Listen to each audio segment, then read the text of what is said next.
اهلا بك. تفضل تفضلك. اهلا تفضل. راك جيتني في الوقت المناسب. في الحقيقه اليوم راي عندي معاك هضره مهمه جدا، وماذا بيا يعني تركز معايا مليح، لانه راهو مصير نتاع الابن نتاعك، مصير يعني تاع وليدك. راه وراني تكلمت معاك الخطره اللي فاتت على حاجه، وراك على كل حال ما قمتش بالواجبات نتاعك، واليوم عيطت. بلا قال جاك حاسبنا يا ولد. لا حاشا لله حاشا لله. في الحقيقه انا حبيت نتكلم معاك فقط. تكلم حديتك. لا طبعا تكلم. طبعا. دوك انت شغل فاهم باللي انت تقري وما لقيت ماديا في ديك خاطرك تعيط لي. حلت لك معاك تدور معايا في الحومه ما فهمتش. انا في الحقيقه كاستاذ عندي العمل تاعي لابد نوقف على التلاميذ اللي يقراوا عندي. يوقف على روحك تعيط لنا. وانت كأب ماذا بيا تساعدني في تربيه الاولاد. يا خويا من جوانتك. او يجي روطار. لا خلاص وليدك بصح ركز معايا مليح، راح نقول لك حاجه خطيره جدا، ولا ما وقفتش عليه الا كمل واستمر في هذه الطبيعه راه يخرج لك ابن غير صالح في المجتمع. وليدك البارح في القسم شفته بعيني، يعني يدير حاشاك وحاشا قدرك يعني، وسامحني، في الشماء في القسم.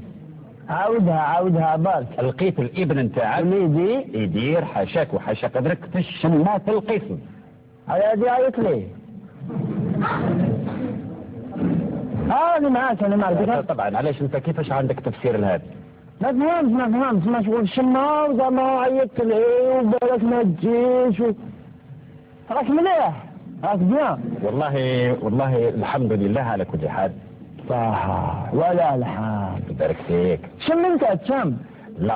لا تتكيف؟ لا راك عايش نورمال؟ طبعا. انا وليدي لو كان يجي يشرب على شمه كيف راح يفهم واش راك تقريه؟ لازم النشوة سامي انت الناس قاعد شام، راهي الامه قاعد شام، لينا شمشي تكيف. بصح يا اخي الشمه اولا مضره للصحه، وثانيا الابن نتاعك في عمره 12 عام الى تربى على الشمه من هذا السن، معناه غدوه الى كبر يعني يكون في خطر. يعني على كل حال قلت لك يعني ناقص الخطر، احنا ماذا بينا الابن نتاعك. الناس مش كله غادي ناقص الخطر، تخلطها لي كاع. انا يا اخي انا مشكلتي تربيه الاولاد. دوك انت الا راك تشوف بلي الابن نتاعك يشم وتخليه يشم، انا ما نتفقش معك في هذا الراي. شوف دوك نفهموا شويه برك. هدر نورمال، كي تهدر معايا هدر نورمال. ليش هادي ركز وناقص الخاطر؟ شوف يا بومبيول، انا الولد يشام ولازم يشام، وما كاش منها يمرض يطلع 12 تبقى على نفس وضرب على شمه خرج البابا.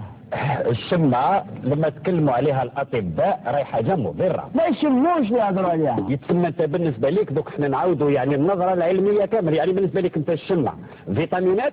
يا اخي الكريم جاوبني صراحه، بالنسبه لك الشمه فيتامينات؟ صراحه انا لحيتي قاعد نشم بس ما عمري ما شكيت، عمري ما والو، نريسبيري بيان، ناكل بيان، نرقد بيان، يعني بالنسبه لك انا كاستاذ يلزم غدوه بحول الله كي نوض ونجي باش نجي نقري في القسم، لازمني ندوز عند الكيوسك نشري انايا 40 باطا شمه ونوزعها للاطفال، ومن بعد نقول لهم الدرس الاول اليوم كيفاش ديروا الشمه بالكون.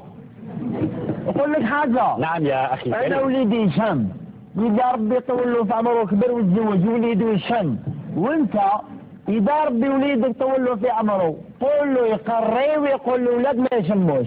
ابارك حمد، انا شوف انا نطلع في الاستاذ كيما انا عندي جاري وليده ضرب شيخ حلو هذه كاع، والشيخ هذاك يقري، ما قالوش جيب هذاك خاطر فاهم الوضعيه، ما قالوش هذاك شيخ كما تعرفش ما تبحر جوج كارتيه دومين في الحومه.